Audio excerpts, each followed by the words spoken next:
Olá, tudo bem? Como eu tinha prometido, aqui vão as principais dicas da forma que eu estudo, tá? Esse tipo de estudo eu faço desde a minha época de cursinho, quando eu ainda estava estudando para passar no vestibular para medicina. Foi o jeito que eu melhor me adequei, é o que eu acho mais produtivo e é o que eu continuo fazendo até hoje. Então são 3 dicas fundamentais para você. A primeira dica é: fracione o seu tempo de estudo em 50 minutos. Então, digamos que você tenha 2 horas para estudar. Você vai estudar 2 blocos de 50 minutos. Nesse intervalo, você faz uma pausa, bebe uma água, toma um café, vai ao banheiro.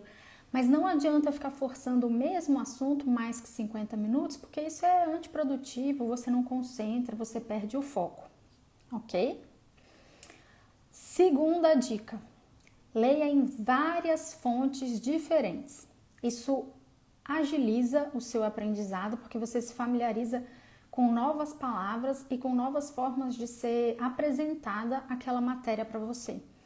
Então, quando o professor sugerir um livro, leia o livro que o professor sugeriu, mas depois procure na biblioteca outros livros do mesmo assunto que possam complementar o seu conhecimento.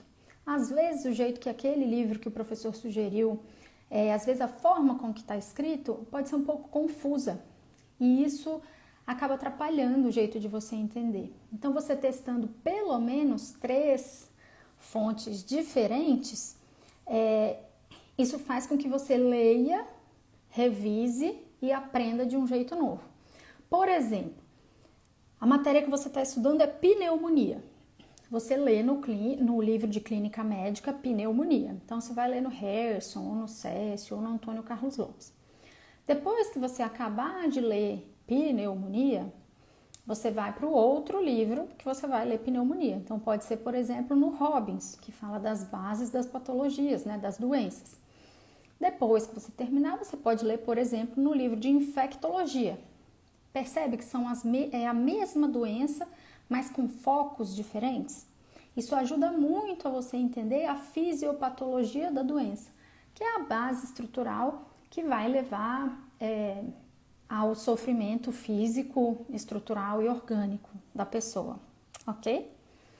Terceira dica: faça exercícios, mas os exercícios devem ser feitos só depois que você concluir a sua leitura. Então não vem dar uma despertinho de vou fazer logo o exercício porque eu já aprendo com a resposta. Não, isso é ruim porque você vai ficar confuso, você não vai entender o que errou. Então faz assim, ó.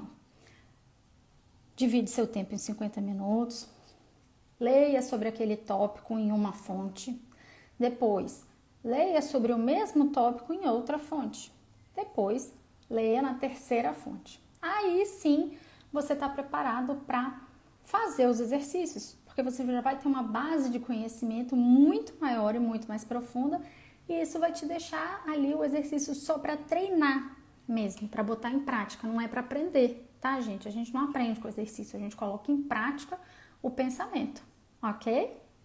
Entendeu tudo? Que tal colocar em prática?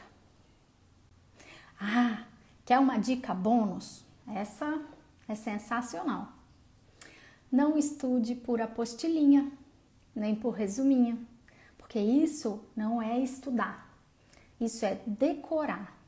Isso é fingir que aprende.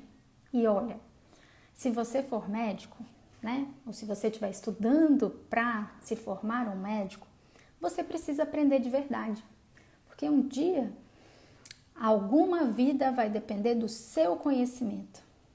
E se você falhar naquele dia, a pessoa morre. Então você precisa estudar de verdade e aprender de verdade. Quer usar a apostilinha, o resuminho do colega que escreve tudo? Usa ali, ó, na manhã antes da prova, ok? Nada de estudar por resuminho, gente. Isso é mentira, não funciona, certo? Bora lá aprender medicina? Tchau!